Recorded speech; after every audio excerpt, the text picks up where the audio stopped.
কত টাকার খরচ জঙ্গল থেকে তুলে আনছেন গিয়া মশার কামড় খাইয়া সাফ করা চলের। Hello guys, new blog. আজকে আমি যাই আর কি অন্য জায়গাত। আমার ট্রান্সফার হয়ে গেছে। সকাল সকাল ব্যাগ লইয়া বাড়ি গেছি। রাস্তার কিনারও দেখি তারা দুইজনে করইল সাফ করটা বেজান করইল। এরপর আমি একলা একলা ছুটিলাম গাইস। আর রে রোদ উঠাইছে আর সুপারি গার বাগানোর সামনে দিয়ে দেই আর গরম বেজান লাগে। বুল করে আমি পানি আনছি না, কই ক্যাম্পও গিয়া খাইমু পানি। আজকে আমরা নয়া ক্যাম্প আইছি। আমার বেডরুট সব রেডি করছি আইয়া। গরম ইটা বেহেতলা ব্যবহারও গরম লাগে।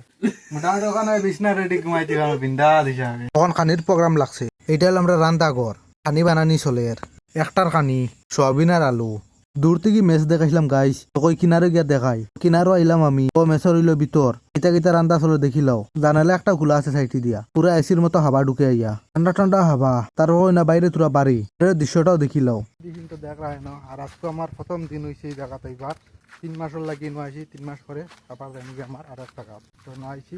আর আসিও না, বহুত কিছু দেখাইতে পাম। কোনো 4 পাই এখন নিতাম, গাড়ি কিন্তু আছে, আগেও দেখছো এটা। ওখান নিয়ে হোমেশ্বর ভিতরে এনে লাগাইমু।